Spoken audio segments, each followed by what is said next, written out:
We are all set for a La-Mulana remake speedrun. So I'm going to hand the event over to Kirobsi. Take it away. Hello. I am Kiwi, or Kirobsi, as you just heard. This is my favorite game, La-Mulana Remake. It's a remake of a 2005 or 2006 freeware game styled after old MSX games that the developers quite liked.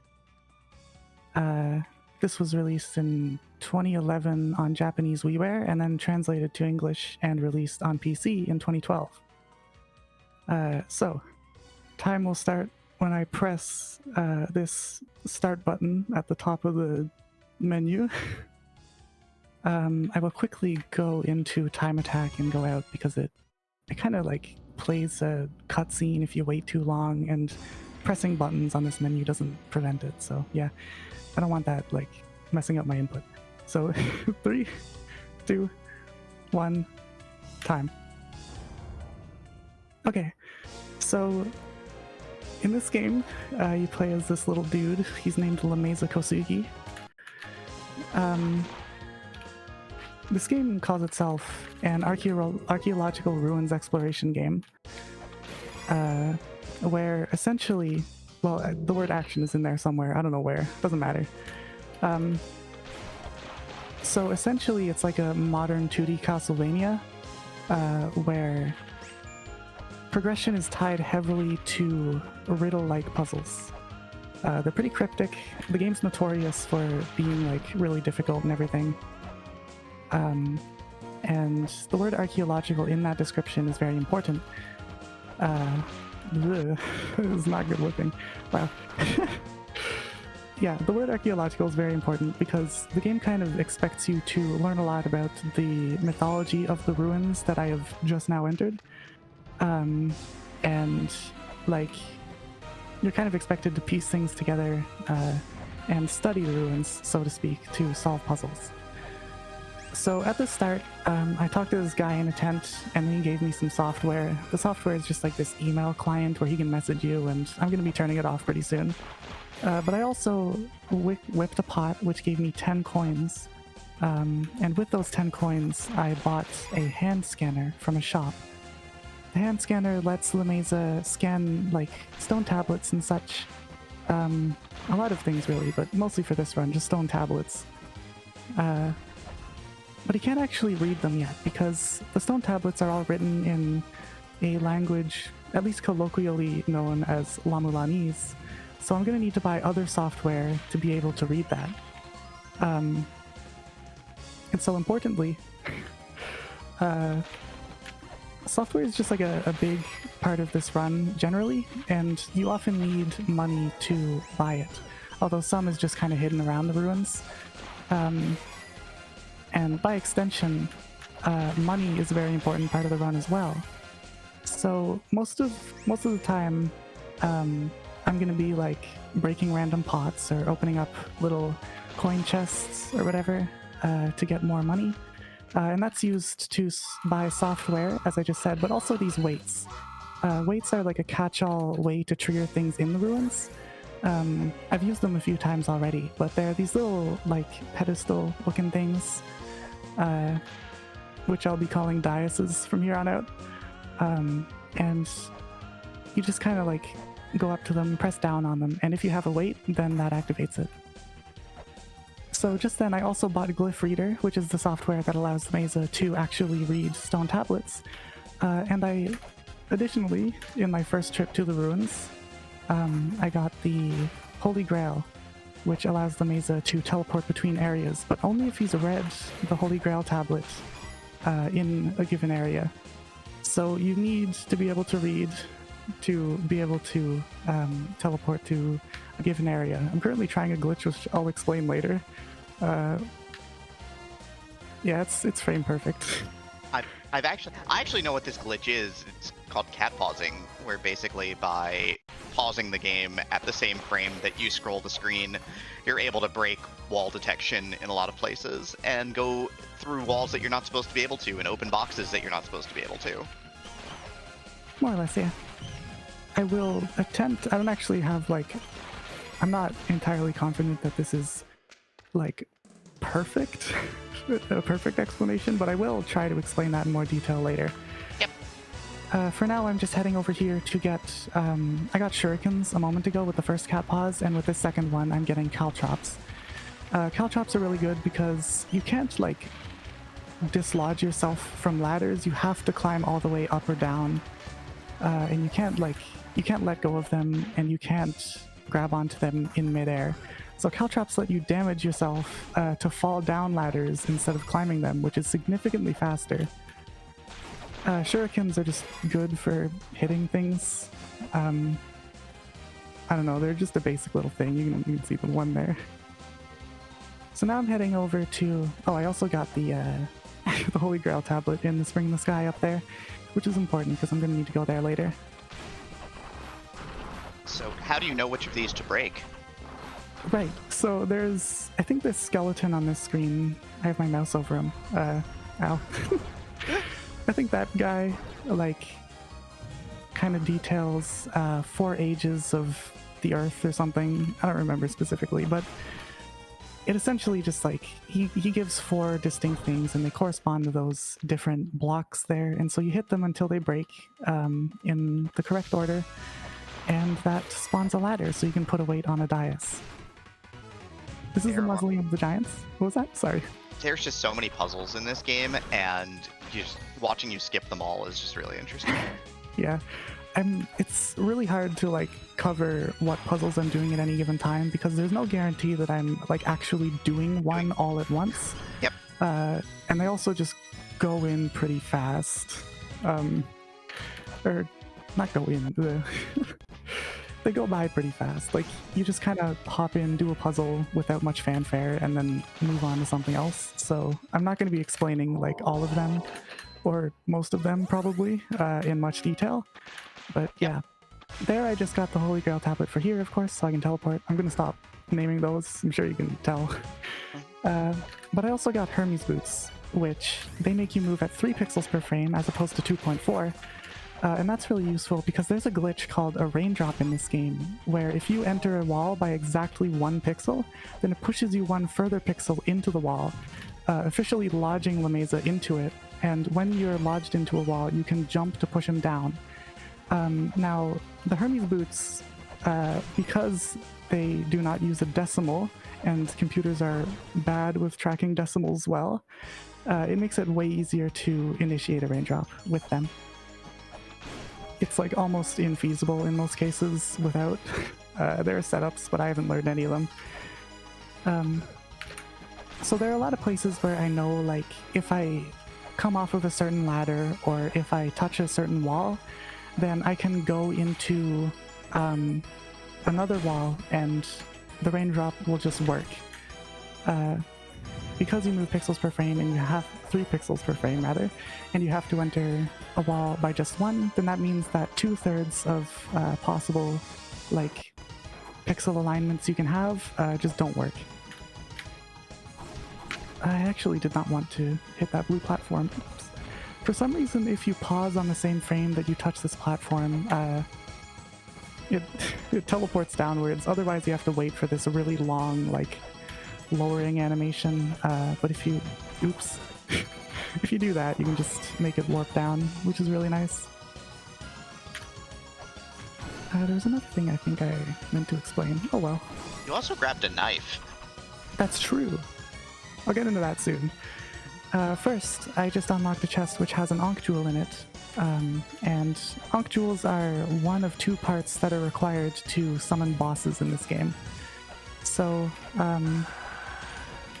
you need to solve a puzzle to get an Ankh Jewel for a certain area, and then separately you need to solve a puzzle to spawn the Ankh, which you use the Ankh Jewel in front of, and that summons the boss. So pushing this cart down into this pit is what spawns the Ankh. So now I am perfectly capable of actually fighting the boss.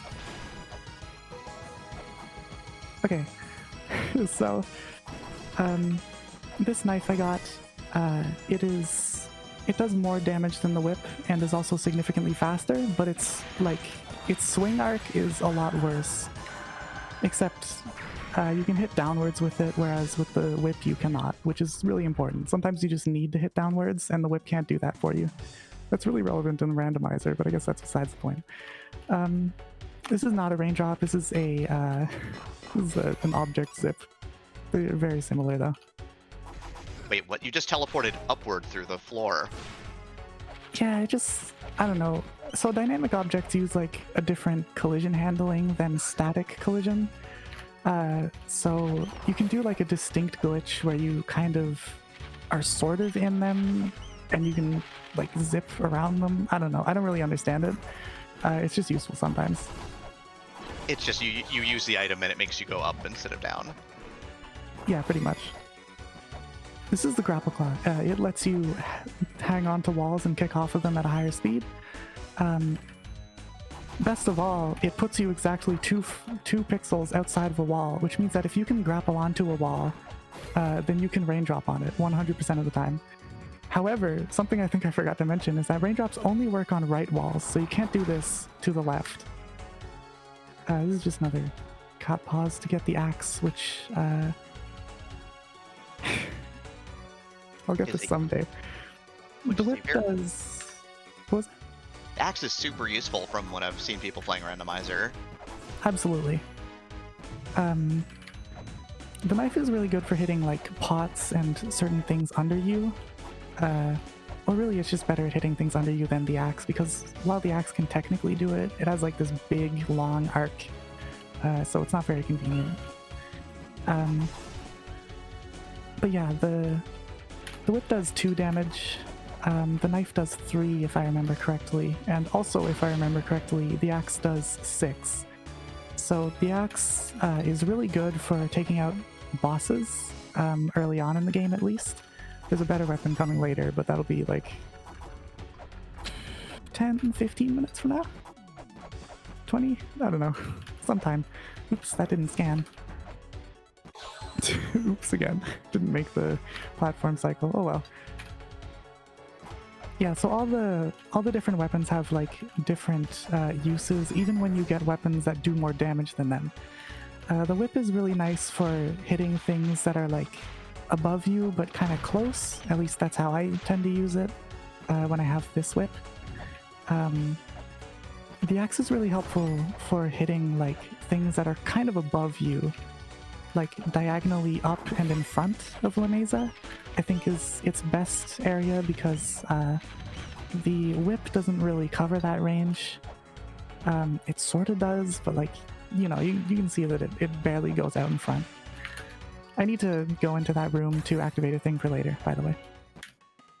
So the axe is just really good for its like big sweeping motion. But again, it's really slow, so unless you need to do a lot of damage to something, which you don't always have to, and even sometimes the knife is just better because it hits so much faster. Unless you need to do a lot of damage to something, or something is in a spot where the axe is just really good at hitting it, you usually don't want to use the axe. You also can't move while you're attacking on the ground, so having a long attack can sometimes be detrimental, because you're like landing before you actually finish it, which just wastes time. Also, I saw you do something really subtle with the grapple claw, because in this game there is a fall animation. It doesn't hurt you, you just...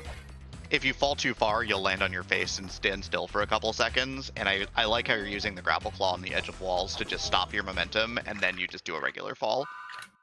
Yeah. It's a pretty helpful thing, because the long fall animation takes like 8 years. Kind of sucks. I just spoke to the Fairy Queen in the Endless Corridor, which isn't really going to be relevant for a while, but later I'm going to get an item for her.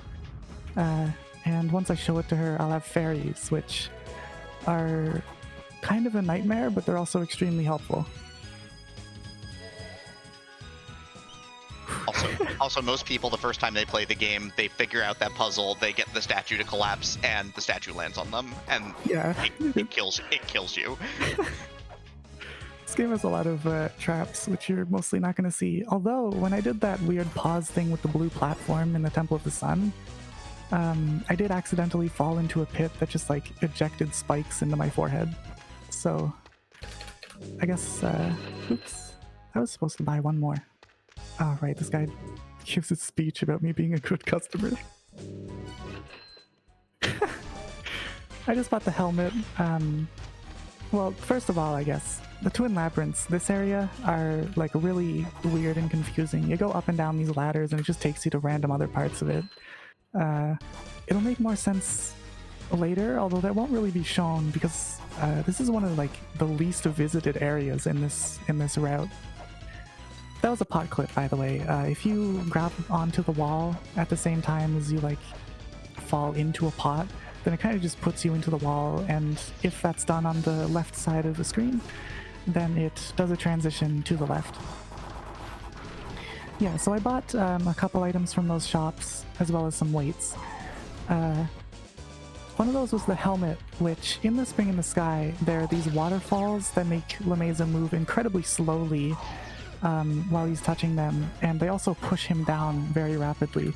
So you basically can't like platform in there until you have the helmet, which just prevents that. So now I can just jump through them freely, as you see.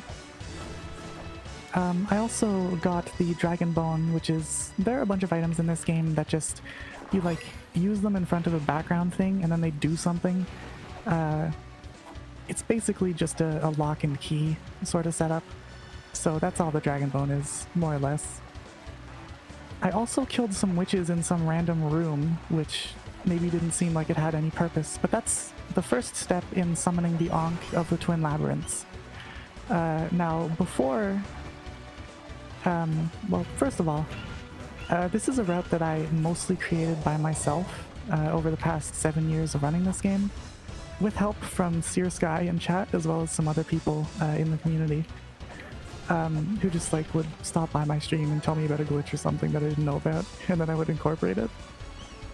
So mostly this is my doing, and for the longest time, Baphomet, the boss of the Twin Labyrinths, used to be the 8th boss of 9 that I would fight, but I realized that it's actually way faster to fight her as the 3rd, which makes that fight a lot harder. Although more recently I did, when you buy the Dragon Bone, you actually buy 157 of them. What? That's lovely. Oh, I also got the Origin Seal in the Spring in the Sky. I did some stuff to like activate some puzzles in there as well, but most importantly I got the Origin Seal, and that's just like, it's kind of like Dias's in that it's just a generalized trigger that can be used anywhere, but it's a specific item so that developers can more strictly control like when you can do certain things or whatever. What is this thing?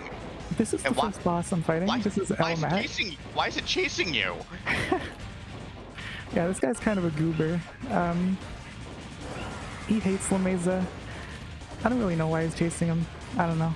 I guess he's just threatened or something. Most of the bosses in this game, you can kind of just wail on them and take them down pretty easily. That was a pretty bad fight. It's RNG reliant because the minecart's track, it's just random, you know, and sometimes you can't hit the boss. And the boss also does random attacks, etc. The bosses are pretty interesting in this game as spectacles, because most of them make use of like fairly unique mechanical styles. Like there, it didn't make too much of a difference because you can still move around like normal, but you're on this minecart and the elevation of everything is constantly changing as this guy's running towards you. The next boss I fight, Bahamut, it does this faux 3D thing that looks pretty cool. I'm going to be doing a quick kill on that boss, so you're going to see like part of its first attack. But yeah, they get pretty experimental with all that stuff. It's quite cool.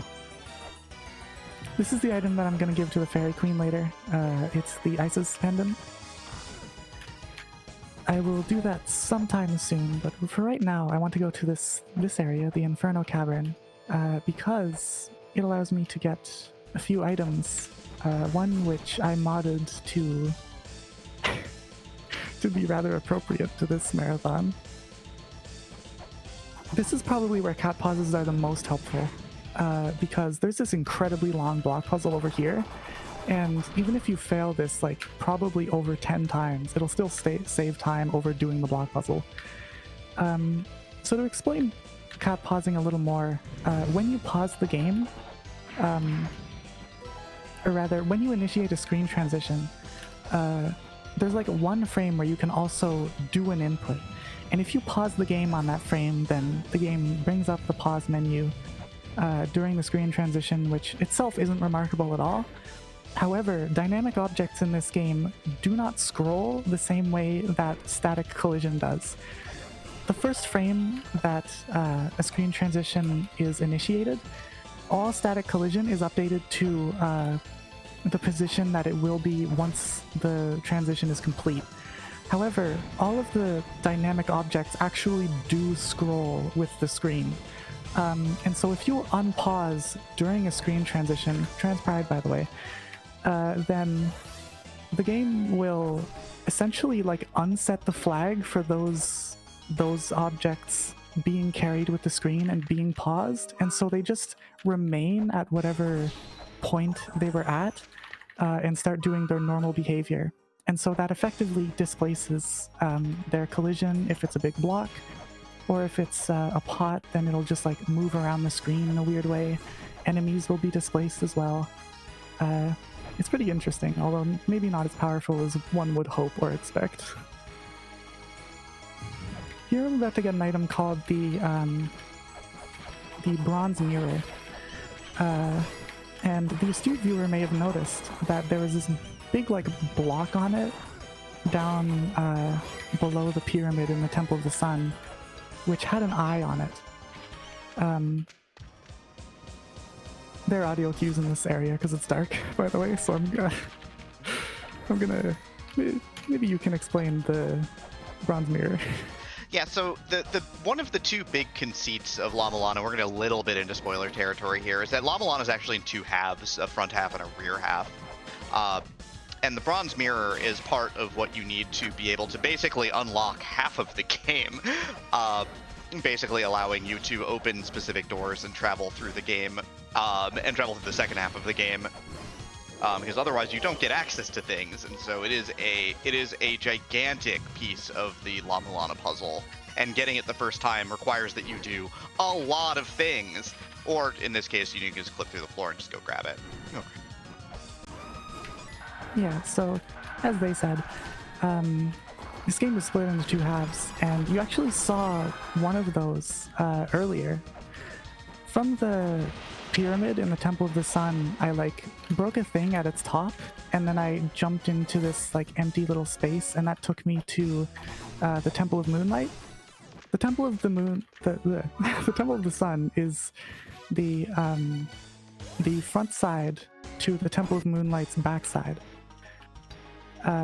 So areas in this game are typically kind of laid out such that they're or not laid out, rather. front and back sides are like counterparts to each other. Sometimes they mirror each other's mechanics. Usually they like carry some kind of shared vibe or aesthetic or like mythology that they pull from. It's pretty neat, but mostly they're just like different areas. Usually they have those gates which connect them, but it's actually not every single one has a gate that connects its front and backside. Just most of them. Also, I've scanned like 4 things in the background of this place now. That's just for a puzzle to get the Fruit of Eden, which allows me to actually do stuff in an area called Eden, which you'll see later. Now, I only have 45 health here. I'm gonna try this fight anyway. It's a mini boss that like, it's really easy, but you kind of just have to take damage unless you take it really slow and careful. So I'm gonna hope I can just tank it. Yeah, okay, it's fine. Cool. I was gonna load a safety save because I prepared one for this fight, just in case. But yeah, I don't need to. Right quick, I'm gonna buy the gun, which is a new addition to my my route. It helps a lot with Baphomet being the third boss, because that's intended to, oops, I bought one too many. I'm actually gonna quickly reset my save. I don't have the gun, yeah. So, Baphomet's supposed to be the 7th boss you fight, because it's in the 7th area, the Twin Labyrinths. All of the areas are actually like numbered, and front and back sides are numbered together. So, the Temple of the Sun and the Temple of Moonlight are area number 3. They're both area number 3. But yeah, the pistol helps like so much in making that fight easier. Otherwise, it's like an absolute nightmare. It's like the fight is so random, and you'll see later. Anyway, I got this serpent staff from killing Anubis, so now I can kill Argus up here. That is the wrong sub-weapon. And behind Argus is the feather, which is this game's double jump. And now it's time to get my first fairy. So, this is a major deviation from like an actual route of this game made by the community. There's this Easter egg area called the Gate of Time that uses a bunch of slightly modified assets from the original freeware La-Mulana. And in that, they at second try. Wow. Wow. Okay, that's like a 1 in 20 chance if stats I heard years ago are to be believed. Usually I have to use a safety save there. That's wow. That was pretty wild. Later on, there are software combinations that let you manipulate getting specific fairies. The one I would need for that fairy is in the area that I'm using this shortcut to get to in the first place, so it ends up like not being useful at all. Unfortunately. Like fairies are another there's the neat thing about this game is that there's like single area puzzles and then there's big overarching puzzles, and the fairies are a big overarching puzzle. Yeah. So this is like a more mid to late game area, the Tower of the Goddess. This is the backside to the Spring in the Sky, and it is also the 4th area. The 4th number? I don't know. I actually barely do anything here. Oh, thank goodness. This place is annoying. It's very vertical, and vertical areas in this game are really annoying. So when you raindrop into a downwards area transition, then if you just stop jumping, the game will push you back up. And the screen that this shortcut puts you on, it actually has a different upwards transition into an area that you would otherwise have to do like so much stuff here to get to. So that combined with another raindrop thing I can do in Eden allows me to just skip the vast majority of this place, which is very, very helpful. And that's only possible if you take that shortcut. There's going to be a boss somewhat soon, so you can read a donation eventually. Sorry, it's just very dense for a long time. Yeah, this is the scale puzzle. This is a puzzle that also is a big overarching one that has to do a lot with the language of the game and understanding like the actual language of the game in terms of the number system, in fact. And basically you have to balance the weights, and you have to learn. Part of what you have to figure out, because you don't know this information, is you have to figure out how heavy La Mesa is. It is one of the coolest puzzles in the game, and if you mess it up, well, load a save. Too darn bad. You can't redo it. You can't. You actually can if you go to the Gate of Time and have killed Tiamat, which is the 8th boss of the game. And then there's like a hidden fairy you can talk to, so technically... Okay, load a save, it's faster. Yeah, just load a save if you're able. It's almost like too late in the game to be useful anyway, to do it that way, the intended way. That, by the way, is the flail whip, which is the best weapon in the game. Yeah, the axe and knife are still useful for certain things, as I said earlier. Like, they have like swing arcs that are just good for a lot of stuff, but the flail whip does the most damage. It does 7 damage. I'm actually confident in that one. I mean, maybe I shouldn't be. Oh gosh. Yeah, you can probably read a donation now, if there are any. Sure, I think we do have a couple of donations. I have a $5 donation from Luna19 that just says, "Ah." And I've got a $15 donation from Ninput. Okay. So this is the fourth boss. Well, intended fourth boss, Bahamut.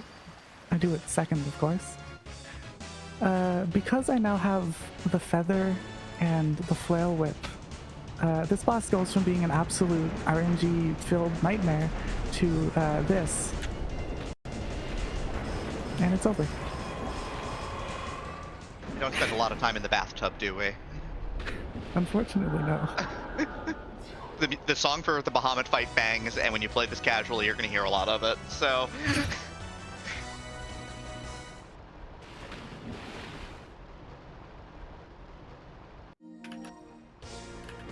So up here, I can get my... Oh, there's a long fall animation. A little demonstration for the fans. I just got the birth seal, which is the second of the seals. There are 4. Yeah, they're not very remarkable.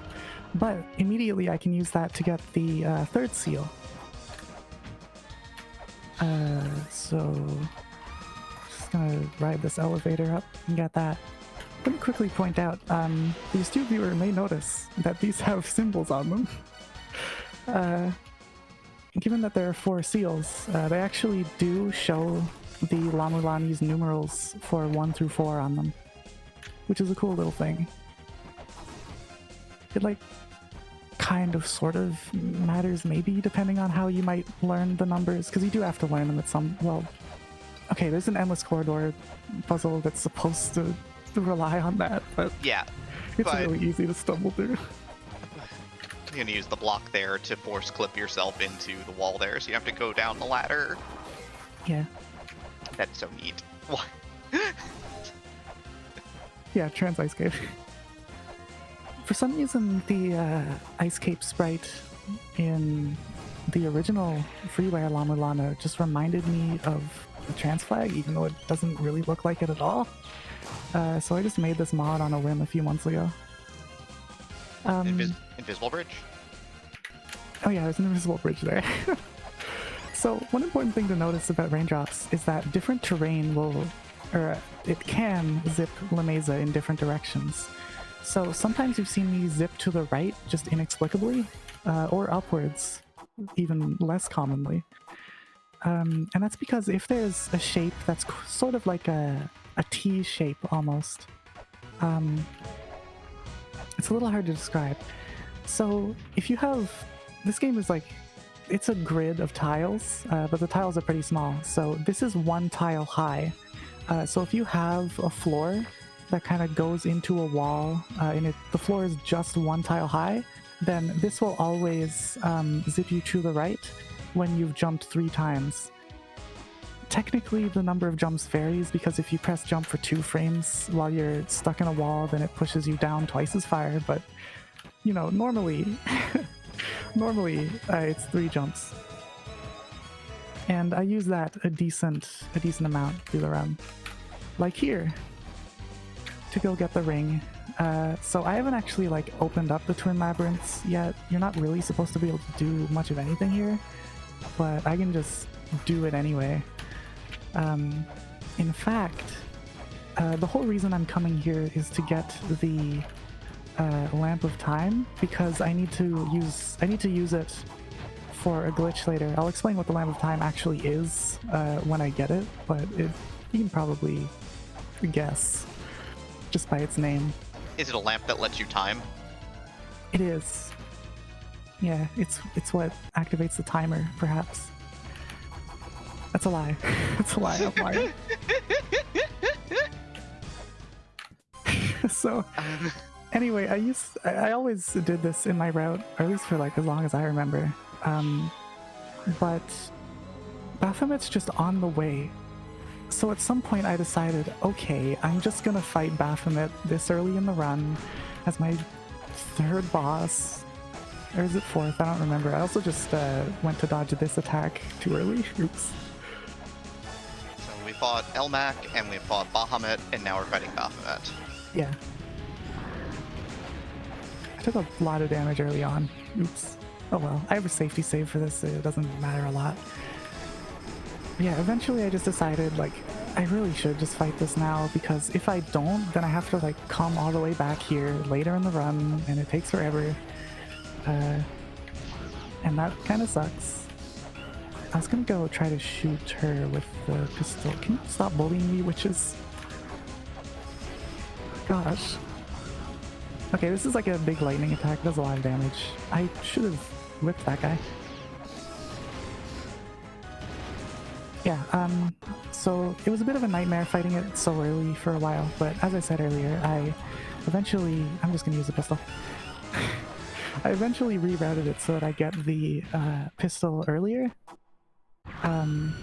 which itself is kind of it's a bit of a routing hassle because there's not like a ton of money to get in this game, at least without taking a lot of time. So figuring out like what I can and can't buy at any given moment is a little more complicated than maybe it would seem on the surface. There's a couple of ways in the game to farm money, but they're both long, and one of them in particular requires that you not get a specific item for Dimensional Corridor. Otherwise, basically you get to kill a mini-boss over and over again. Oh my gosh, I never considered that. That would be pretty useful in rando, I guess. It's a rando thing, yeah. Yeah. Anyway, this is the only boss in the game that I beat and then immediately just continue on in its area doing things instead of teleporting away, which, I mean, it doesn't like stick out much. It's not like a big difference, but it sticks out to me. That's what matters. Yep. Also of note, here's another boss. Just gonna come on over here. This is Sakit, who did nothing wrong. I still hate him. That's well, fair. I hate this version of him. There's a 6. And La-Mulana 6 on his like ankle here, so really this isn't the real one. Yeah. This is a fake Sakit. I don't know why I was waiting there. You're supposed to like jump in and hit him. Yeah, it's the second boss of the game, and it's harder than Bahamut, so unlucky. Well, with the flail whip and feather anyway. Yeah, it's a lot easier with the flail whip and feather. Normally you're fighting this with like regular whip and 64 health, or 96 health if you've, explored a little more. Mm-hmm. So the astute viewer may have noticed that I can't actually teleport to any of the backside areas. I've been reading, I think I've read 2 of their tablets by this point, but I just can't teleport to them. Isn't that a little weird? We're missing an item, of course. Yeah, there's ancient software that it harmonizes with frequencies from the Holy Grail to let you teleport to backside areas. That's more or less the explanation you're given. Yeah. This, of course, is a block puzzle that you need to do because lasers aren't affected by anything. If you touch the laser, if you touch the laser, it's very unpleasant. As in, you drop dead. It's not instant in this game. It just does like a percentage of your health. It's not like the spirals of light in La-Mulana 2, which instantly kill you. Got it. Yeah, I fixed those up. But yeah, they hurt like heck at best. Yeah. I also have the gauntlet here, which makes Lameza attack, I think, twice as fast. Anyway, it's time to check out Eden. So there's this final little part of the puzzle to getting the Fruit of Eden. You have to do these in a certain order. These bats are being mean. I'm also gonna clean up the last thing in the Twin Labyrinths, and then, well, not the last thing, it's actually the third last thing. The only things I do in the Twin Labyrinths from here on out are go here to use a flare on a statue, which unlocks the Ankh Jewel later. And of course get the Holy Grail tablet, because as the name might suggest, the Twin Labyrinths, like its whole gimmick is that it is both the front and back side It has like a right half and a left half, and they're the back and front sides respectively. So I get the Grail tablet, I use a flare, and then later on I go there to get the Ankh Jewel and the front side Grail tablet, and then after that I use it to get to the Dimensional Corridor, and those are the only uses for it. I skip a lot there as well, I suppose. Yeah, that is what Lamp of Time does, by the way, is that you have to refill it at one of the sets of statues you find along the way. One of the Sun, Moon, Star statues has the Flame of Time. When you fire it, you get some amount of time. I forget exactly how many seconds of 11. time pause. 11. I was going to say 10, and I would have been wrong. Well, it's 11 beeps. Technically, the first beep is like as you use it, so effectively it's 10. Okay, good. Never mind. I'm good at counting. But yeah, basically it lets you completely freeze time. This gets used a lot, interestingly enough, more so in Rando, to completely cheese mini bosses a lot of the time if you get Lamp early enough. There are also some dynamic walls in the game which are supposed to be lowered by like solving a puzzle, but with some of them, the Lamp of Time just prevents their collision from initiating, so you can use the Lamp of Time, then go onto the screen and walk through it. Which is what I just did earlier. That was my first use of it. This is the Tower of Ruin. It's this bat. Oh my gosh. Bat, please stop. Please stop. We're trying to clip through the floor. That was terrible. Yeah, when you get hit, for some reason the game like zips you up to the top of the floor you're in. I don't really know why, but it does. This room's a little precarious because you want to open the floor up, which is technically like your punishment for doing the puzzle, quote unquote, wrong. Wrong. And sometimes the skeletons can knock you down in a way that isn't so cool. But yeah, that was the backside to the Inferno Cavern. One cool detail of this game is that when you open up this warp ring, when you press down to like swap the sides that you're looking at, it'll go to the side of the area. It'll go to like the equivalent side of the area that you're currently in. So here, Inferno Cavern just goes to Tower of Ruin. That's really useful for knowing like how to teleport to places in a lot of ways, but it's also kind of an impediment because sometimes you just like don't remember where an area is relative to the one you're actually in. Anyway, so now that I have the Ankh Jewel from the Tower of Ruin, I just activated the Ankh for the Inferno Cavern. And by the way, there's only one Ankh Jewel per like pair of areas, so the Ankh Jewel for the Tower of Ruin is for this Ankh in the Inferno Cavern. Additionally, all bosses are in the front side. So if you ever find like an Ankh Jewel, then in a backside rather, then it's not necessarily for that backside. This boss kind of sucks. It's by. Okay, I got lucky. It shoots out like random fire, which can just hit you if you're unlucky, even if you try to damage boost with caltrops like I just did. And it also shoots that little blue laser, and the timing of that is random as well for some reason. So you don't actually know when it's going to shoot, which means that sometimes you get unlucky and it shoots at you, and then that you only like, could you not hand? You only have barely enough time to sorry, I had to count. No worries. You only have barely enough time to get a quick kill on that guy if it goes well. So if you get hit once, then you just have to like restart the fight or deal with that, essentially. There's like a semi-okay backup for it, but it's not great. The fight's a nuisance, is what you're saying. Yeah. So I need another fairy here. This one's the luck fairy. And I can tell which fairy I'm going to get based on the way that the stars move and how many there are. That's another key fairy, second try. Okay. What? Why? Now you don't need it.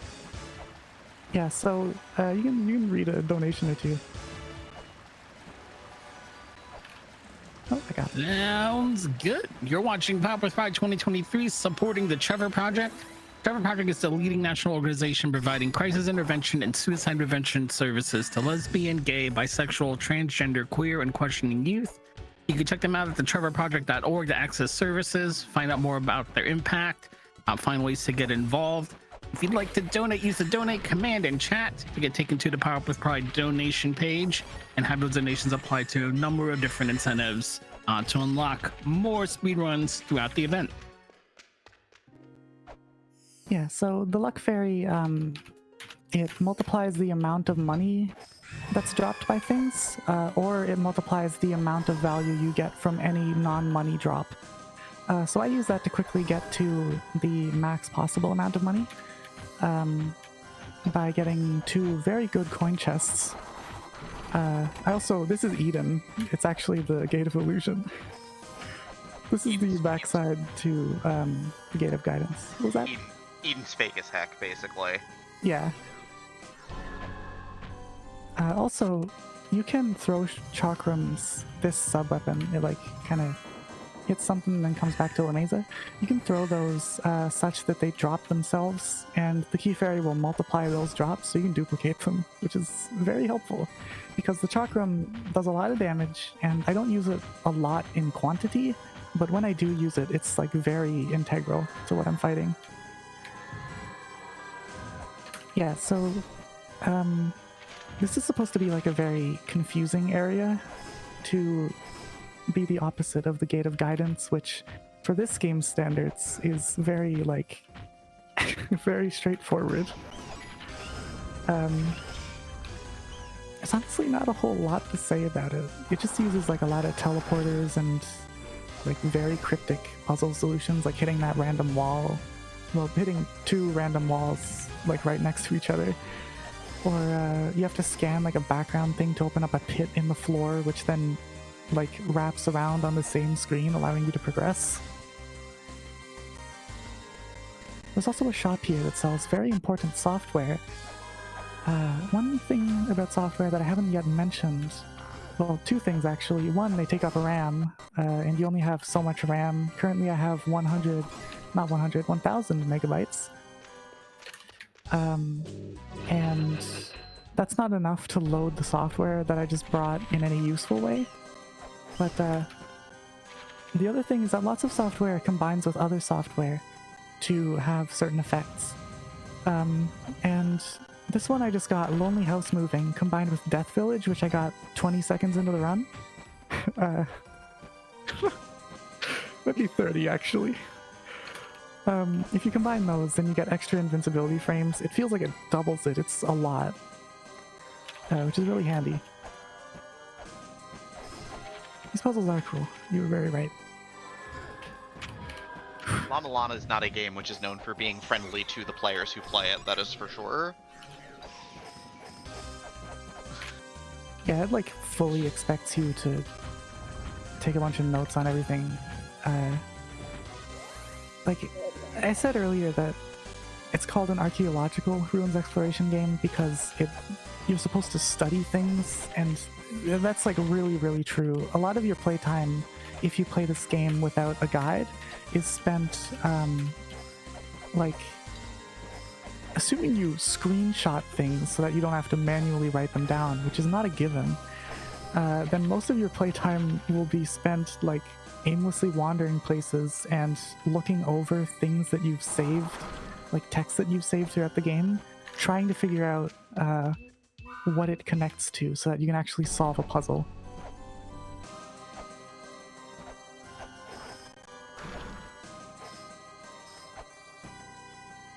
Lazarus just mentioned someone who took 200 hours to beat this game without a guide. Are you referring to Robinson Knox, the guy who made... Oops, I'm supposed to freeze time for this puzzle. Yeah, they made a video about it like 5 years ago, and another video about La-Mulana 2 after they beat that. Oops. I'm supposed to teleport here. I would recommend that, by the way. It's a neat little video. Probably only if you never intend to play this game without a guide, or if you already have. because otherwise it spoils some things. I just got really good. Wow, okay. You don't need to get really lucky with that, but there are ways. Okay, so the puzzle there was to get the lizard dude to walk into light that you reveal. And there are ways to like manipulate his movement so that he actually does what you want him to.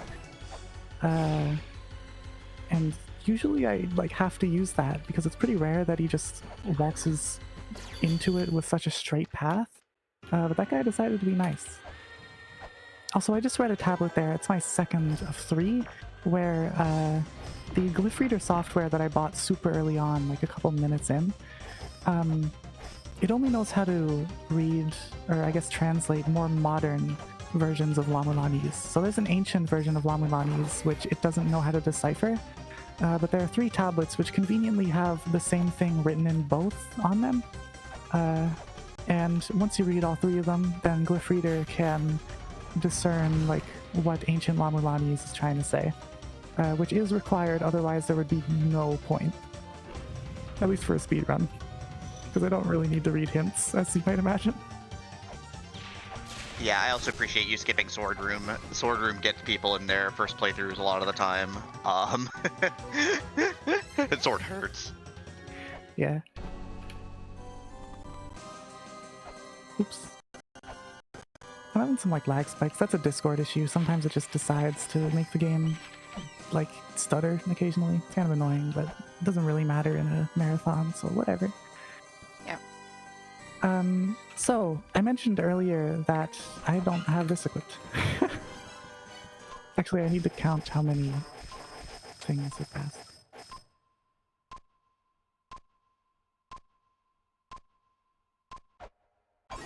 Okay, so there's this like fairy in this door, and speaking to her spawns 3 tablets, which you have to read to activate 3 puzzles, and doing the 3 puzzles will get you the Cog of the Soul, which allows you to open up these trees of life, and that spawns mudmen from them, as well as Skanda, who you'll see later, kinda. Anyway, earlier I said that when you kick off the wall with the grapple claw, then it ups your speed. It almost doubles it. I think it's like 5.6 pixels per frame versus the regular 3. And your climbing speed on ladders is proportional to your horizontal movement speed. Yeah, seriously, I actually don't need to do that anymore. Actually, I'll explain that later. So, I would like this place to be light. Alright, so when you raindrop down a ladder that brings you to a different area, instead of like just climbing the ladder, that gives you an opportunity. Wow, I'm getting owned. It gives you an opportunity to kick off of a wall while the transition like initiates. And so what that does is it gives you a glitch called Fast Ladder, where you move twice, well, almost twice as fast on ladders. And with this newfound speed, if you then exit and re-enter an area, the game doesn't really know how to process it, so it goes a little funky mode. In this case, it, well, first of all, these graphics. It pushes you up like 2 screens whenever you do this, and then you immediately fall down to the screen that you're actually supposed to be placed on. In this case, it also has a moving platform on this screen, and when those push you up to the top of the screen after you have screen mashed, it pushes you up 2 screens. I don't know why, it does. Another effect is that it displaces this platform onto this screen, which I can then object zip through a ceiling with, which skips having to do all of the endless corridor stuff for a while. Because there's a lot of stuff there that I just haven't done. All I really have done is talk to the Fairy Queen. You'll see a lot of that place later, though. Well, maybe not a lot. You'll see me go through it once.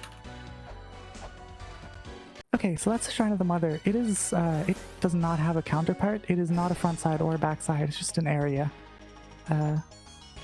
It's the 9th area, so 1 through 8 are the ones that actually do have counterparts like that.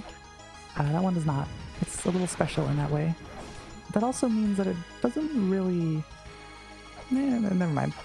It's just a little different, I think. Anyway, I'm about to have to wait like 30 seconds on this screen, so if there is anything that you want to say, Sushi, now's the time. Absolutely. We do still have plenty of showcases that need to be unlocked, as well as different polls that you can apply your donation to. You can donate using the donate command and chant. All that money is going to go to the Trevor Project. The next showcase that needs to be met is the Dark and Darker Side showcase for Super Mario Odyssey. That's about $200 from being met. Super Mario Odyssey also has a poll for how risque our Mario is going to be, and you can choose between just boxers or all covered up. In that poll, the next poll that will be closing soon is for the Mega Man 2 Atari Remake, where you can choose which soundtrack we're going to listen to, and you can apply donations to all of those incentives by using the donate command and chat and donating to the Trevor Project.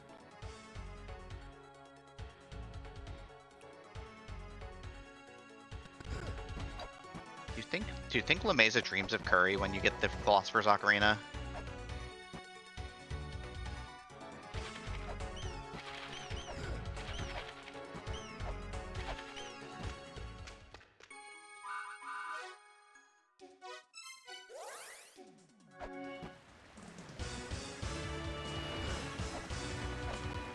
Also, I think you're muted.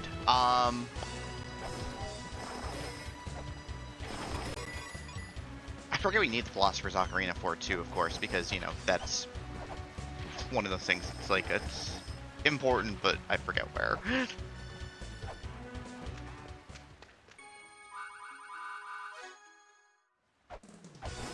Oh, I was muted. Oops. Thank you for saying that. Gosh. Yeah, so the two philosophers I spoke to, they were a little confused about where I'm going because I'm speaking. They spawn a couple ladders that are absolutely required. I'm about to go to one here. Left one screen, there's a ladder that, I don't know which philosopher spawns it. I think it's the one in Spring in the Sky, and the one in Temple of Moonlight spawns a ladder at the top of Tower of Ruin. Right. Anyway, there's also a third one which allows you to like do mantras, so that's why he's required. That's the Dimensional Corridor guy. People who are unfamiliar with this game will notice him later. And then I think Phobos is the one in... Is it Phobos? I don't know. Whoever is in the Tower of the Goddess is completely useless for the speedrun, because you can just pot clip into the one room he opens up. Okay, come on now. That's supposed to kill you. So that doesn't kill you because you're not supposed to be able to be crushed against that wall, and they have to manually make things crush you against surfaces, I'm pretty sure.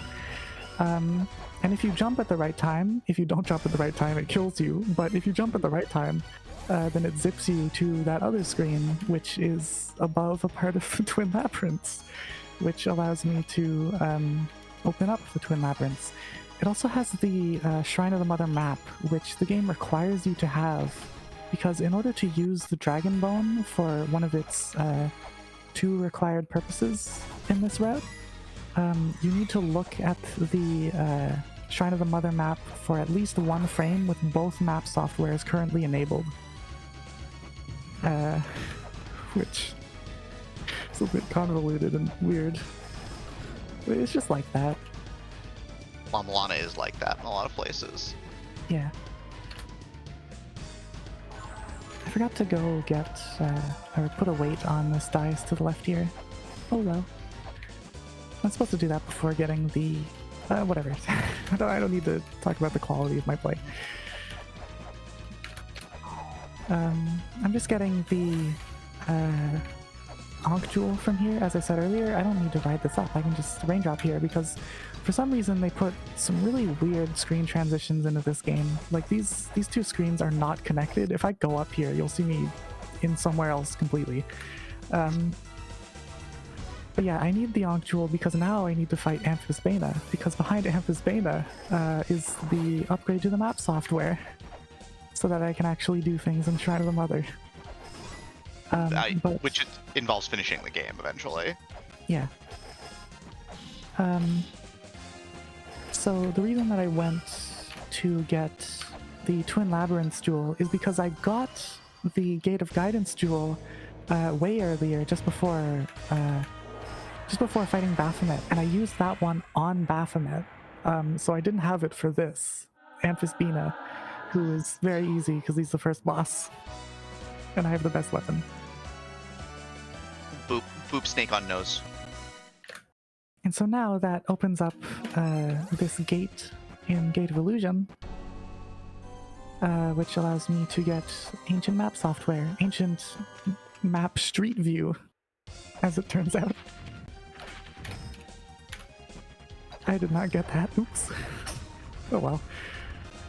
I think it's like slightly faster to raindrop there instead of grabbing onto the ladder. But it's also slower if you fail it even once. Yeah, Yagoo Map Street. I don't know why there's like an upgrade to software that you buy on the surface within these ruins that gives you street view, but there is. Anyway, putting that thing on that statue that I spawned by looking at the map, I'm not supposed to be doing this yet. That got rid of all the bone pillars, those are the things that I didn't get crushed on earlier. Need to buy weights 4 times. Stop by, said hi to Zelpid too. Gotta get your also memory expansion. Yeah. That means that I can, first of all, turn off the map stuff and then turn on my invincibility frames. Extra Wait, did I talk to Zelpud once or twice? I think I only did it once. Once, yeah. You have to do it twice. He only talks to you about the talisman if you do it twice. He really misses you. Yeah, he just wants to like mock you for turning off his software and stop not talking to him. True. He's so hurt. He's crying. He's crying on the inside. I don't know how the laptop's compatible with it. Maybe that's more like harmonizing frequencies, like with the Holy Grail. Who knows? Anyway, this talisman belongs to Lamise's father, Sean. And, you know, you have to go show Zelpud. And then by showing Zelpud, he will listen to you if you try to tell him about this chest, because otherwise he just ignores you. He doesn't think it's important. So then you go tell him about the chest. And then you have to go back to open the chest with Zelpud's help. I thought and then you have to go back to... What was that? I thought the only chest that Zelpud cares about is on women. I mean, he's not really interested in the chest. He's more so interested in the diary, so I think that's still true. Zelpud's kind of a Chad. He's a little horny. Yeah.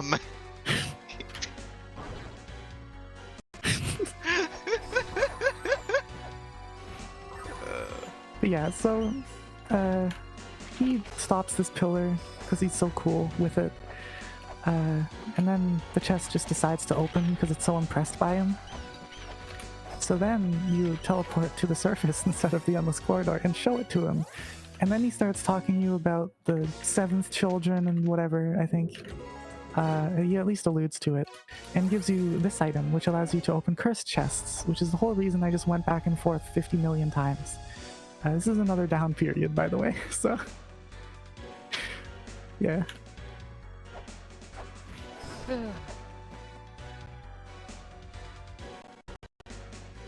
It wasn't very explicit, but Sushi, if there's anything you want to say, or should say, whichever wording makes more sense, do so.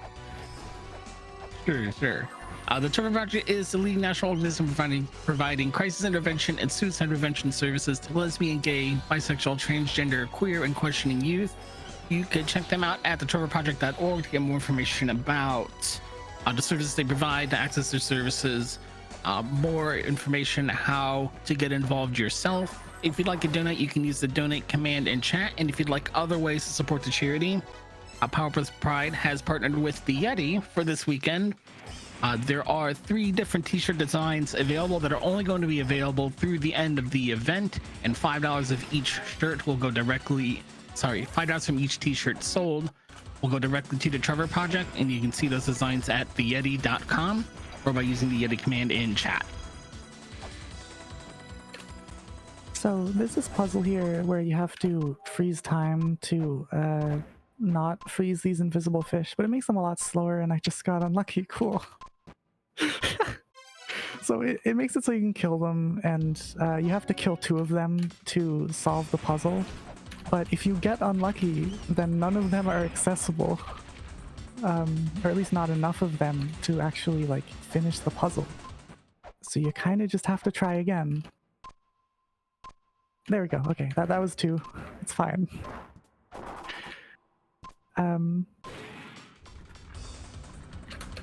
Oops. Yeah, that opens up this statue that'll be useful later. It essentially just lets you get funny juice, which is required. You know, you need your silly juice to fight the final boss, naturally. Oops. That was like a couple frames early on the pause before the lamp got refueled. Whatever. Anyway, I need to go back to the shortcut thing. The Gate of Time, rather. To do that thing I mentioned earlier with the shortcut, where I access an area that you're normally supposed to have to do a lot in the Tower of the Goddess to get to. But I can just abuse the fact that raindrops exist and make things a little silly to do this. In the meantime, well, actually, first, this is the Chamber of Birth. I've been here once before, technically. I've been here once before, technically. It's the backside to the Chamber of Extinction, which is that dark area. Its main gimmick is kind of being Gate of Illusion 2, because it has a lot of teleporters and stuff. But it also likes making you use these usable items that you've collected through the game. So you have to use the Serpent Staff. Well, you're supposed to have to use the Serpent Staff, Cog of the Soul. Technically Cog of the Soul for 2 things. Crystal Skull. What else? I think there's something else. Oh wait, no, that's the wrong screen. You also need to use the Maternity Statue and the Dragon Bone. So it really likes... What am I doing? Oh my gosh. It really likes making you use usable items. So that's its whole deal. Anyway, what I actually want to talk about is... this game is, like, really good. I don't think I've much said that thus far, but this is a fantastic, wonderful game. It is absolutely not for everyone. As I said, you really have to, like, study its spaces and the ways that it uses mythology and stuff. But if you happen to be someone who is into that sort of thing, it's very, very good. However, when I initially played this game, I used the guide for, like, the entire thing. Specifically Cheshire's hint-based guide on Steam, which is very good, because it's not just like an A to B guide that tells you exactly where to go and what to do. It provides, like, little hints on puzzles that you might be stuck on, but it also provides, like, decently comprehensive answers for, like, how to do the puzzles if you just want them. What I like most about it is that it doesn't tell you where to go. It only addresses, like, curiosities you find or puzzles that you need to do. So, like, it doesn't tell you, like, okay, go to Gate of Guidance and then go to the Mausoleum of the Giants to get Hermes boots, and then also in the Mausoleum of the Giants, like, etc. It doesn't do that. So it's kind of more freeform, and it still captures some of the exploration that this game is so good for. I forgot to show off Skanda. Oops, whatever, happens. Anyway, that guy's a little dude. I love him. I wish you could have seen him. But yeah, anyway. So, yeah, that hint-based guide is, like, really good, and even though I didn't really do, like, any of the puzzles on my own in my first playthrough, it was still a really, really fun time, because La-Mulana is a great game. And it also has my favorite 2D platformer controls out of any game I've ever played. Which probably isn't too common a sentiment. It's they're pretty unorthodox, but I really like them. But I did get to play La-Mulana 2 without a guide, and that was very, very wonderful. It was surprisingly recent, kind of. I'm not going to go into the like nuance of that, but more or less I did that like within this past year, and that game is also like really fantastic. And I'm extremely glad that I allowed myself the opportunity to play it without a guide, because as much as I might not have felt ready to take on this game without that help initially, it was like, there's just so much to appreciate about these. I don't know, the really well put together games. I cannot recommend them enough if you happen to be part of the niche. It's really cool. Yeah. Notably, to actually fight this boss, I forget what his name is. Palenque. Palenque is his name. I remember his name now. In order to fight him, you need an item called the Pachette Key. If you don't have it, what happens is you run up, you activate the Ankh, you're all real excited that you're about to fight a boss, and you die on the spot. Yeah. You also have to hit him an extra time at the end there, or else he just kills you instantly. There's also like a little bug. I don't really know how to perform it. I didn't get it there, but sometimes if you use the crystal skull in the corner there, then Lameza just keeps holding it up during this animation, including when he's jumping around. So there's just a little silly face hopping around with him. And I like doing that. Yeah. Has no practical purpose.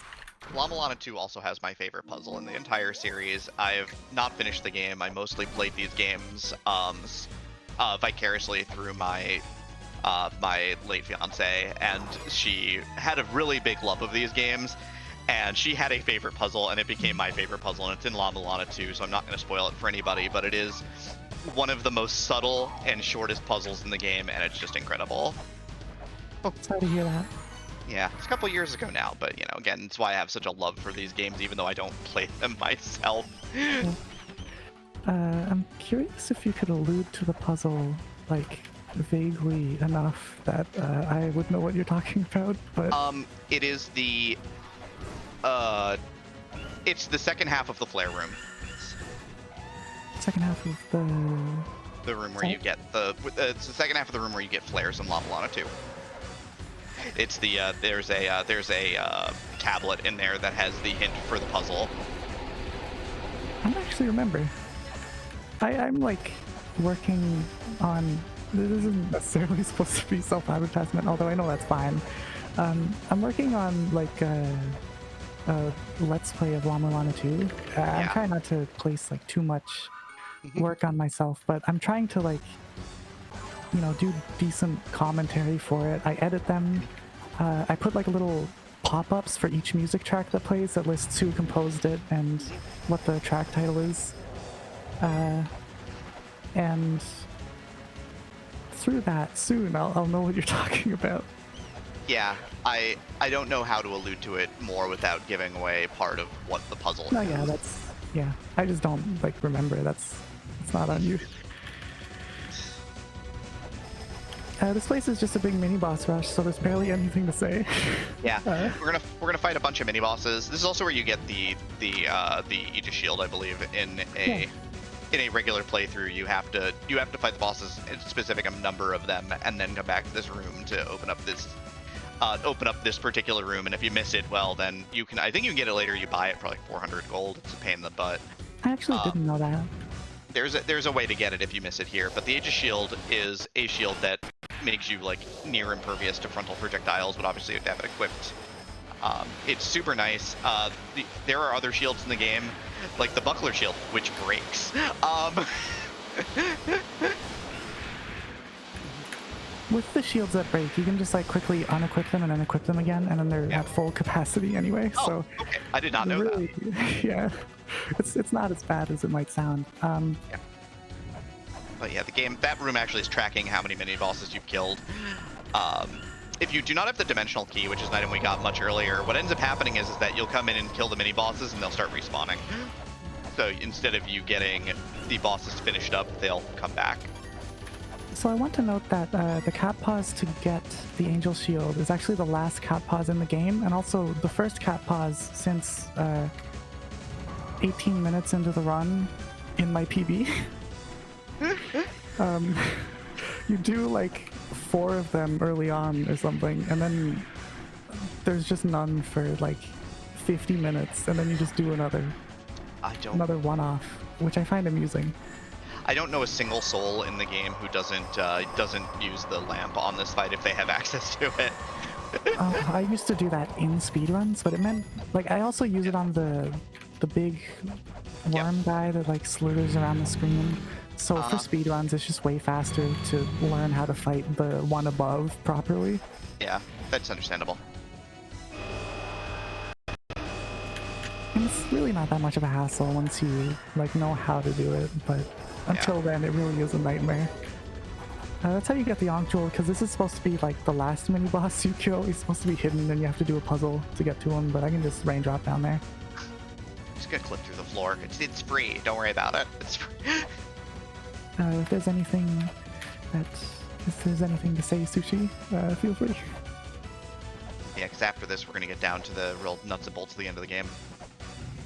Sure. Okay, so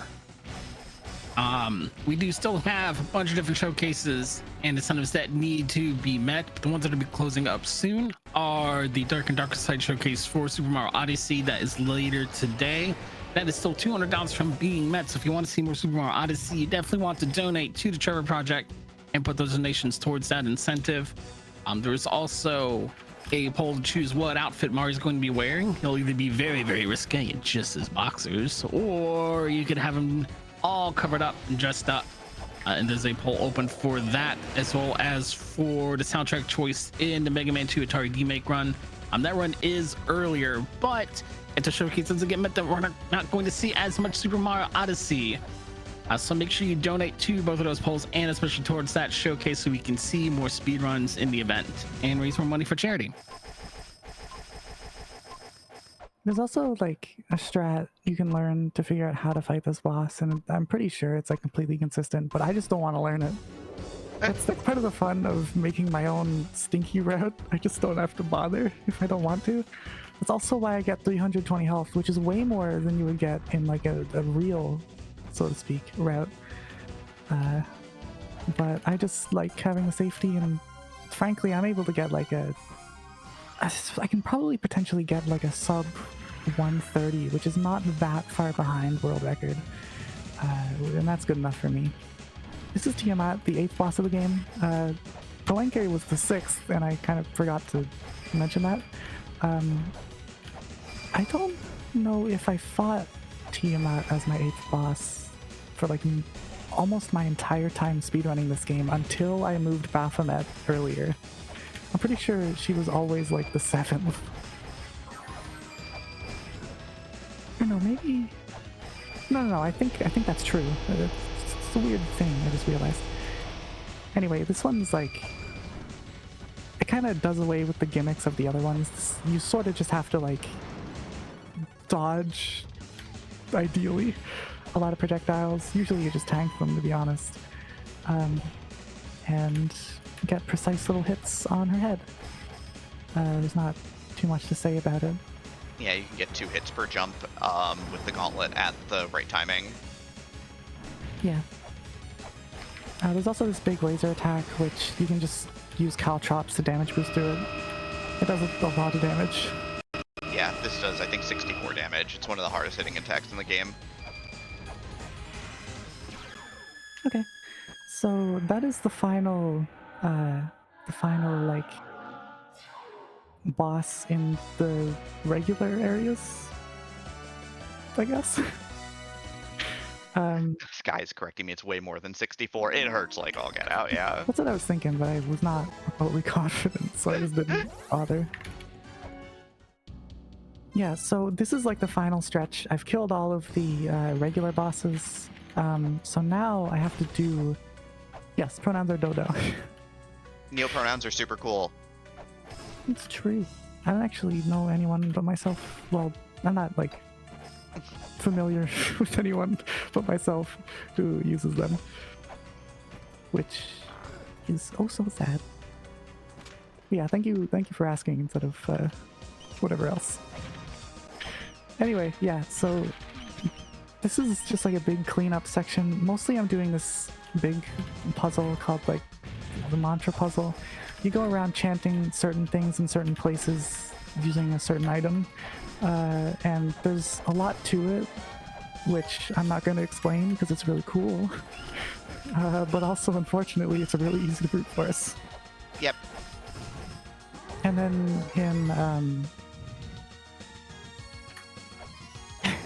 in the sequel, they changed it so that it was like an absolute nightmare to brute force, which is probably for the better.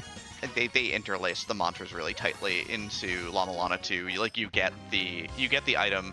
There's an item we're gonna get in a bit called the Jed Pillar that, if you don't have it already, I don't think you've grabbed it yet. No, but yeah, that's soon. Yep, and then it lets you chant mantras, and the mantras are actually a much bigger part of the overarching La-Mulana 2 puzzle.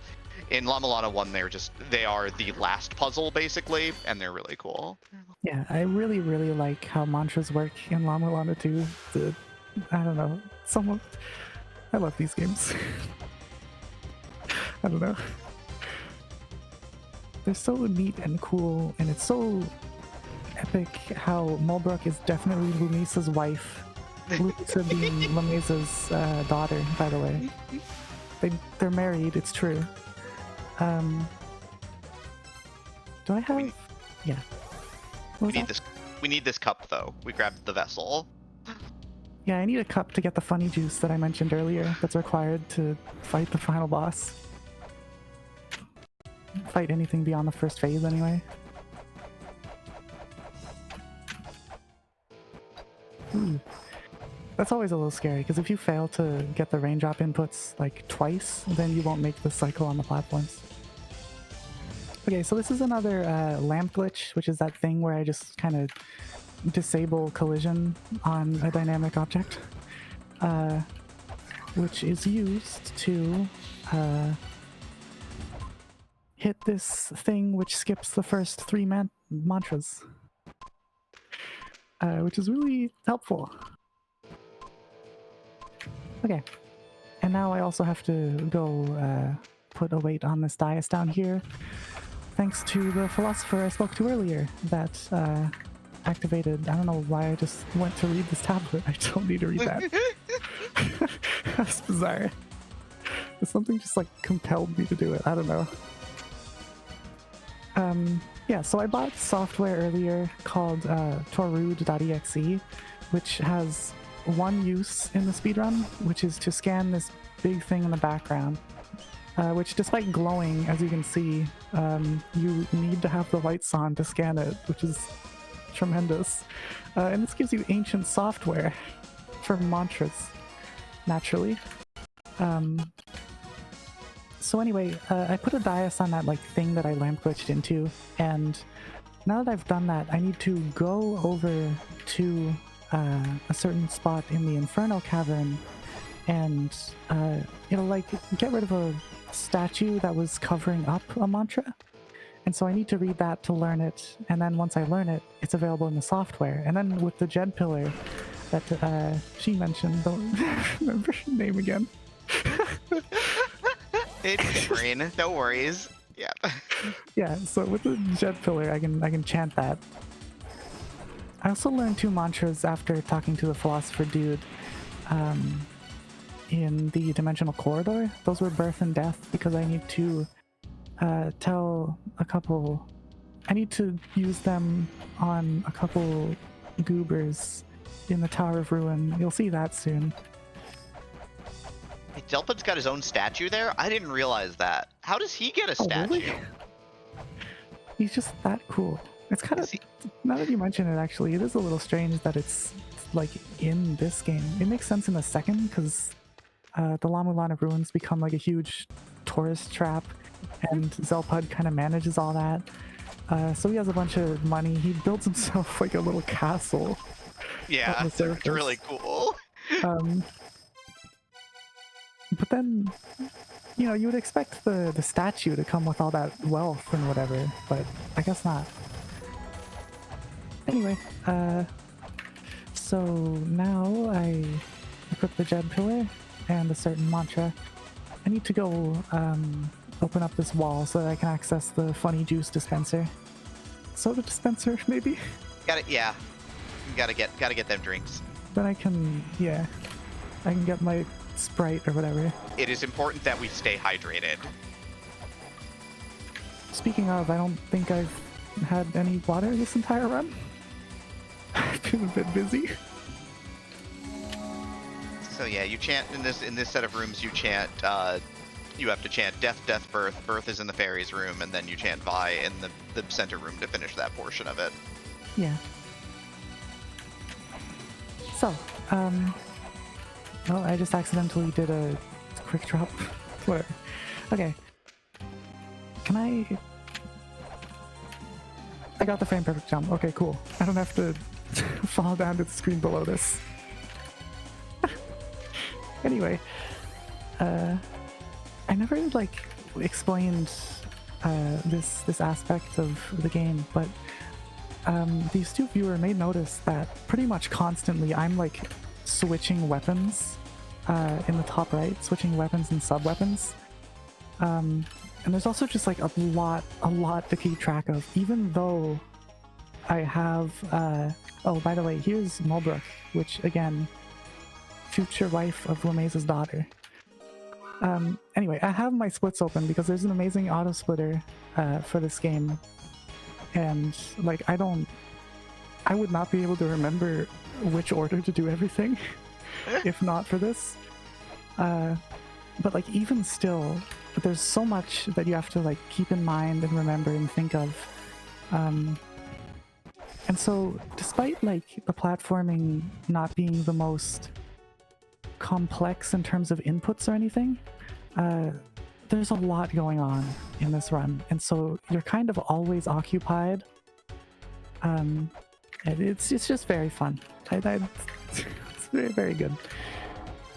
So the astute viewer again may notice that I never got the Holy Grail tablet for the Graveyard of the Giants, which I've also barely been to outside of like using it as a way to get to the what's it called?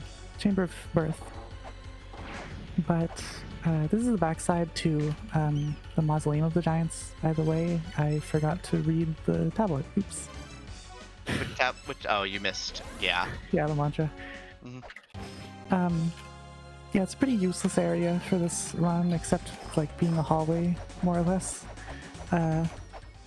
And its Holy Grail tablet is also just really out of the way, so it's faster to not bother. Oops. Until you have to go up like next to it anyway to chant the mantra.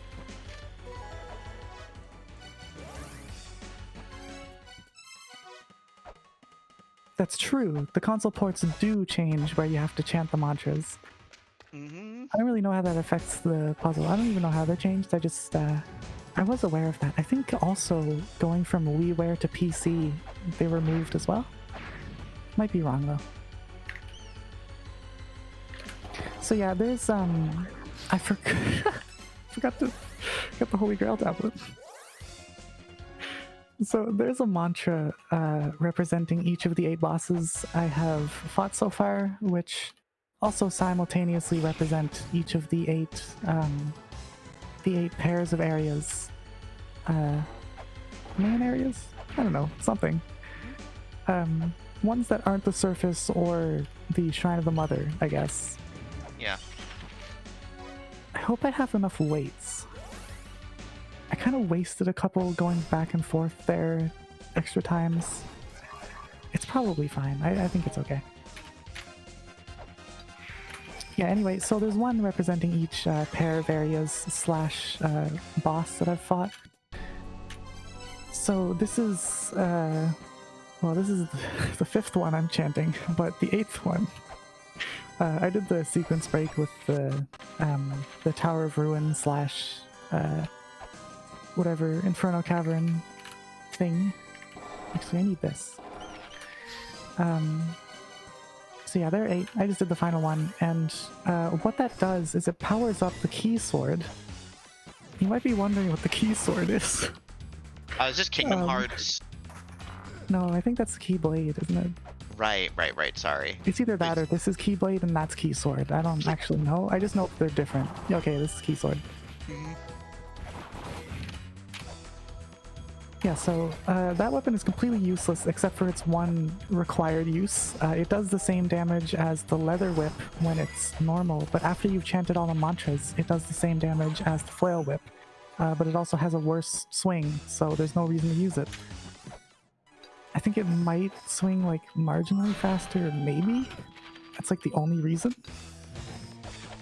I also believe it reaches 1 pixel further, which can be slightly convenient in one Temple of Moonlight room in randomizers. Pretty sure that's its only use.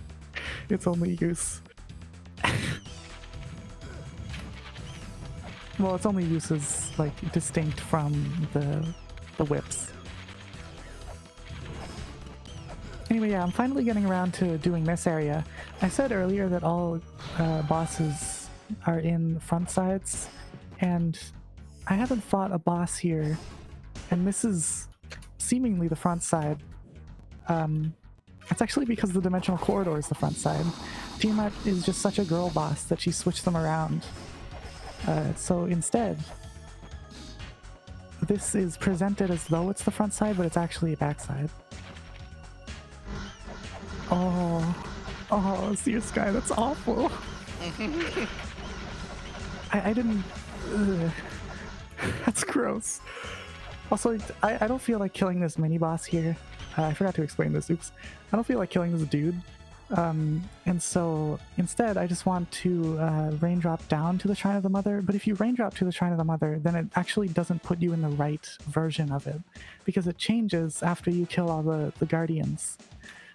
So instead what I can do is move along like the ceiling when I'm temporarily in there without jumping anymore, so that it pushes me back up and I can move over the ladder to just climb down from inside the wall.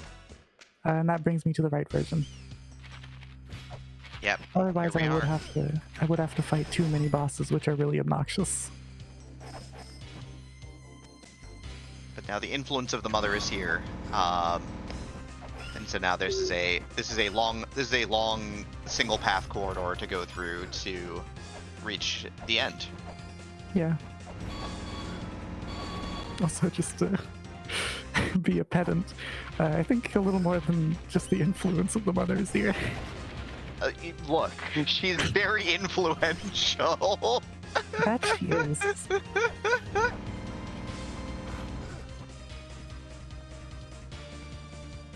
Basically, the ruins. Why we're actually here in the ruins is, of course, is that it is said that the ruins of La-Mulana hold the origin to all life. So you know, hey, we're here. Yeah, no one with an asterisk really knows what La-Mulana's deal is, at least at the start of the game. Yeah.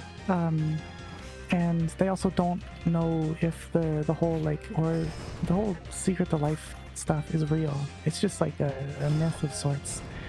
But then you go in and you discover that actually all the world mythologies and stuff are derived from things that were in the ruins, or at the very least they originated in the ruins. So that's like the whole kind of premise of the La-Mulana ruins. And there's this goober called the Mother, and she's not so nice, to put it one way. She's gonna kill all of humanity, at least she'll try, unless you kill her first. So that's like the ultimate goal here. A lot of the lore for this is actually re-explained and explained very well in LM2. Yeah. Kind of talking about the actual origin of the mythology of the game, which is really, really neat. I see you're buying bullets. I wonder why you need those. Yeah, they're like semi-useful for the final boss. I actually have 3 bullets, which I don't normally at this point in the run, because I didn't use a lot of them on Baphomet for some reason. But now you've got a full clip. You got a full clip to go with the other 3. You're gonna heal up in the hot spring, which you hadn't done the entire time, which is incredible to me. That's true, actually. Yeah. I kind of, the way that the route works out, I get what are they called? Sacred orbs, which are the things that give you more health. I kind of just get them at really nice spots, such that I never really need to heal. I think only twice I heal otherwise, and that's through the green things that enemies sometimes drop. But Is there yeah, anything else? No. you talk to Isis, so you have the fairies. Otherwise, you'll get to the end and you don't know how to open the last door. Yeah, So yeah, I think that's everything. more or less. Yeah, I suppose sushi if there's stuff to say. And that was another good time. All right. We only have a few hours left to unlock that Super Mario Odyssey Dark and Darker Side showcase. So if you want to see that, make sure you use the donate command in chat and donate to the Trevor Project to unlock that showcase. If you'd like other ways to support Trevor Project this weekend, Powerpuff Pride has partnered up with the Yeti. There are 3 different t-shirt designs. You can see all 3 of those at theyeti.com, all of which are based on games that are featured throughout this weekend's marathon, and $5 from each shirt sale will go directly to the Trevor Project. And again, you can see those ways in the Yeti command and chat, or you going to theyeti.com. Yeah, so this is the mother fight. There's just a quick first phase where it doesn't have invincibility frames, so you can wail on it really fast. And then you pour your Holy Grail juice, which you got from getting all of the Holy Grail tablets, and your silly juice from earlier, like onto her bust, I guess. Yeah. And of course- that just kind of gives her a physical form for some reason, or at least a physical enough form to kill her, which is all that matters. This fight is many phases of fight, so Yeah, it's 5 phases. A lot of them are pretty quick. yeah. For this one, this also doesn't have iframes, so you can just spam caltrops into it, and it ends like instantly. And this is the final phase. It's the longest one by a good margin, where the mother will start to use attacks from different, like all the previous bosses in the game. One thing to note is that you can only actually do as much damage as 2 flail whip swings for every single like green orb that flies into her. So like now I can do damage to her, but I can't do any right now. It's not effective. I hope there's not like delay between my voice and the gameplay, because otherwise that would. That timing is really good. Yeah. Okay. But yeah. But yeah, so you can only really do so much damage, so the pistol isn't as useful, or like having this much ammo rather isn't as useful as you might hope. But after Tiamat's attacks are added, which will be the next one, then you can actually just like kill her and do however much damage. So that's when the pistol starts being useful. This was like a really, really good fight. Yep. But, 4 bullets finishes the deed. Not quite GG though. We're not done yet.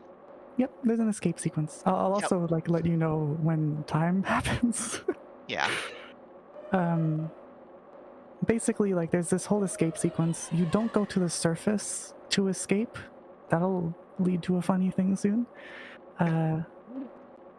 You have to go to the Temple of the Sun and talk to Mulbrook, and then like you walk off the screen, and then it fades to the credits. And on that fade, that's when time is. Also, so that's not something I've demonstrated before, but if you ever do a screen transition that's not supposed to happen, like one that's in the screen transition that's not supposed to happen, then the game will just dump you out onto the surface. And it turns out that going to the surface is actually a faster way to escape the ruins than going like the normal way, but not because you're on the surface. You have to go back in.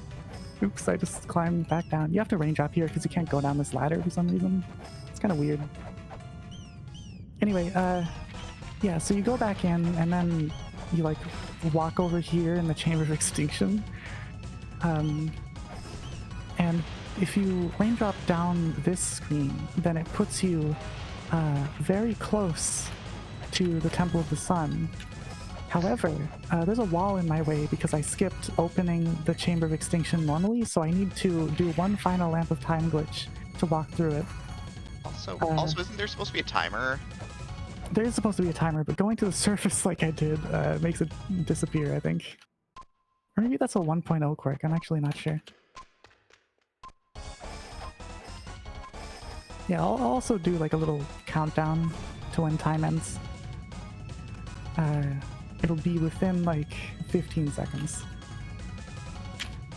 If I can raindrop. Okay. 3, 2, 1, time. What a run. What a fun run. GG, well done. I am happy with how the commentary went. I'm glad. I'm glad I could hang out. Yeah, I'm glad you were here as well. That I was a little wary about like knowing what to talk about, or like keeping people in on what's going on instead of just rambling about like deep technical details or whatever. 2 second try key fairies, remember? Not The second one doesn't useful. count. You didn't need it. The second... Yeah, but I still got it. Yeah. Anyway, I've got little shout outs of sorts. First of all, everyone who like came into my stream when I first started streaming speedruns of this game and told me about stuff like raindrops and cat pauses, that helped me a lot in like not taking 3 hours to get through the game and playing very poorly. Now I'm like pretty decent, even though my route's still suboptimal probably. Especially though, well, okay, Seer Sky, who's in chat, is one of those people, just to throw that out there. But especially shoutouts to Worse Than You for the Save Everywhere mod, which allowed me to make all the safety saves that I didn't use in this run. Which, by the way, this was a valid run and was also sub 140, which is pretty good. Anyway, yeah, Worse Than You made the Save Everywhere patch, as well as some other patches which like prevent the game from crashing on Palenque, which can just happen randomly otherwise.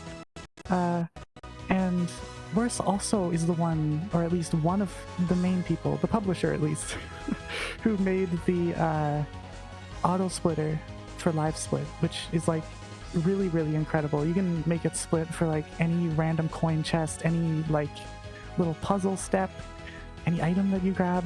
It's really comprehensive, and so I have like over 100 splits in my file, and I don't have to like deal with it at all. I just look over to them to see what I'm doing.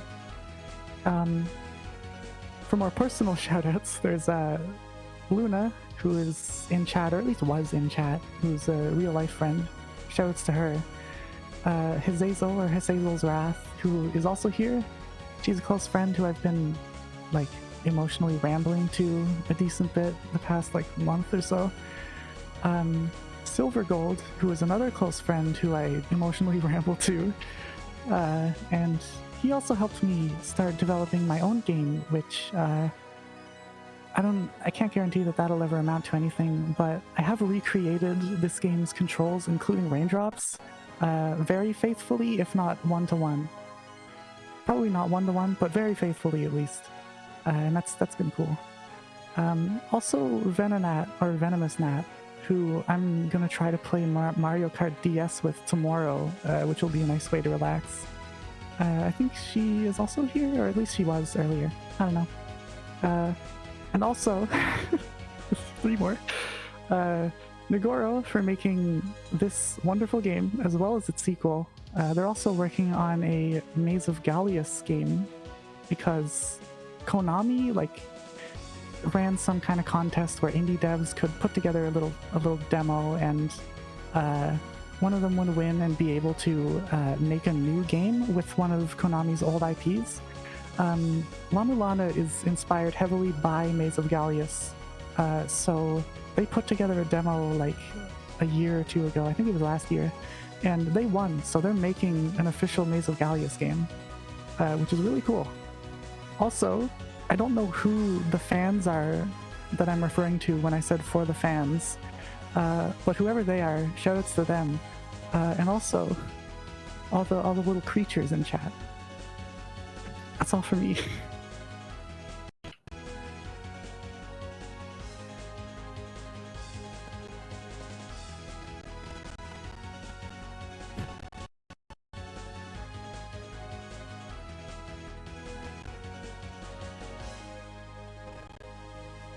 I think that's it. That was incredible. I am just filled with joy over this game, so thank you. Thank you for being here for this.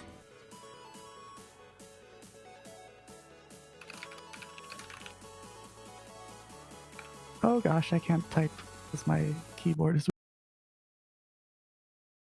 You are watching Power with Pride 2023 here on Twitch.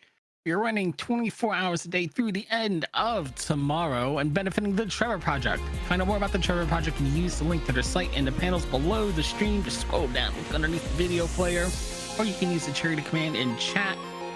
If you'd like to donate to the Trevor Project, use the donate command in chat to get to the donation page on the Power with Pride website. All the donations will be donated to the Trevor Project, and you can apply those donations to a number of different incentives. The next showcase that needs to be met is the Super Mario Odyssey Darker Side Showcase. That is sitting about $200 away from being met, and we only have a couple of hours left before that run starts. We definitely want to make sure that showcase gets met. I'm just going to add more content to the marathon, more speedruns for you to watch, more things for you to see, challenges for our runners to complete, all that fun stuff. And the longer the event goes on, the more money we are able to raise for the Trevor Project. There are also a number of different polls you can assign those donations to as well, including choosing the soundtrack for the Mega Man 2 Atari Remake run, which is a little bit later today, as well as choosing Mario's outfit in that Super Mario Odyssey run. And then a little bit later on the schedule, lots of naming incentives, especially for the Final Fantasy IV free enterprise run. You can choose the names for the characters for that. Trevor Project is the leading national organization providing crisis intervention and suicide prevention services to lesbian, gay, bisexual, transgender, queer, and questioning youth. You can check them out at thetrevorproject.org. You can learn more about their services as well as how to access their services if that's something you need to take advantage of. And you can also find out more about the ways that they impact and advocate for LGBTQ youth. If you'd like to get involved in ways other than donating financially, you can find out more information about that as well. There's a wide range of ways to do that. If you're interested in becoming a crisis counselor to support LGBTQ young people through the text or the chat services that the Trevor Project provides, or if you specifically live in the New York City or Los Angeles areas, you can sign to be trained as a crisis counselor for their Trevor Lifeline, the 24/7 lifeline that they provide. All that information is available at thetrevorproject.org or by using the charity command in chat that can take the link to the website. The next one that is coming up is going to be from Arcadia CQ. It is a Puyo Puyo Sue run. So we'll be getting set up for that. Make sure you stay tuned.